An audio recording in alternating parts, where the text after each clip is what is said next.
Anda telah mengunduh podcast yang dipaparkan oleh Pendeta Dr. Erastus Sabdono ini dari truth.id/voice. Selamat mendengarkan podcast ini. Shalom Bapak Ibu, inilah pembacaan renungan harian hari yang ke-29 dengan judul Bintang yang Bercahaya. Di antara kita pasti ada yang pernah belajar atau pernah membaca ilmu perbintangan mengenai tata surya alam semesta. Ada matahari yang dari kejauhan menyala seperti bintang. Ada juga bulan yang merupakan planet yang disinari matahari, lalu memantulkan cahaya. Ada bintang-bintang yang bisa dilahirkan atau muncul, tapi juga ada bintang-bintang yang padam atau bintang-bintang yang mati. Ini yang bisa kita lihat di alam semesta ini, dan ini bisa menjadi gambaran kehidupan manusia. Paulus dalam Filipi 2 ayat 15 mengatakan, supaya kamu tiada beraib dan tiada bernoda, sebagai anak-anak Allah yang tidak bercela, di tengah-tengah angkatan yang bengkok hatinya dan yang sesat ini, sehingga kamu bercahaya di antara mereka seperti bintang-bintang di dunia. Kita harus menjadi seperti bintang-bintang yang bercahaya, bukan menjadi bintang yang mati, melainkan bintang yang hidup. Masalahnya, bagaimana kita bisa menjadi bintang-bintang yang bercahaya? Tentu tidak semua orang bisa menjadi bintang.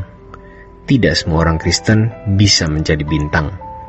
Hanya orang-orang yang sungguh-sungguh mencari wajah Tuhan, meninggalkan percintaan dunia dengan segala keindahan serta hiburannya, dan yang benar-benar hidup tidak bercacat, tidak bercela, yang dapat bercahaya seperti bintang. Tentu ini kualitasnya tinggi. Namun Allah sanggup membuat kita menjadi bintang yang bercahaya. Dan Allah menginginkan kita itu bercahaya seperti bintang-bintang di jagat raya ini. Oleh sebab itu, kita memeriksa diri. Apakah di mata Allah kita sudah terkualifikasi atau digolongkan sebagai bintang yang bercahaya? Ini menjadi tantangan kita. Pasti Allah menghendaki kita menjadi bintang yang bercahaya. Hanya jika kita memiliki kesucian hidup standar Allah, kita baru bisa bercahaya. Bertahun-tahun kita tidak sungguh-sungguh berambisi untuk ini, karena ambisi kita bagikan untuk banyak hal.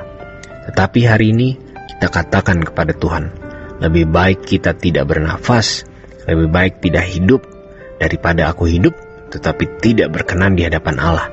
Lebih baik aku tidak bernafas, lebih baik aku tidak hidup, daripada hidup tetapi tidak hidup di dalam kesucian.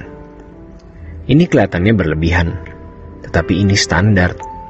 Karena Allah sendiri, Bapa kita, yang berkata dalam 1 Petrus 1 ayat 16, kuduslah kamu, sebab aku kudus. Kita bisa berani nekat untuk pendidikan, untuk uang, untuk karir, untuk pangkat, untuk gelar. Namun, mengapa untuk kesucian kita tidak nekat? Maka kita harus mempersempit hidup kita, supaya tidak bias dan banyak fokus. Kita mempersempit hidup kita untuk satu titik. Kita harus dapat fokus, dan fokus kita hanya satu, kesucian hidup. Hidup tidak bercacat, tidak bercela. Maka kita harus meninggalkan percintaan dunia. Dulu kita berpikir bahwa ini adalah hal yang tidak mungkin, sulit. Lalu kita menunda, dan kita tidak pernah memiliki kesucian hidup. Tetapi sekarang, mari kita menggerakkan satu gerakan di dalam diri kita, yang namanya Holiness Movement. Pasti ada saja orang yang menganggap kita sombong, berlebihan, dan menilai kalau kita mau menutupi dosa. Memang kita orang-orang berdosa, sangat berdosa.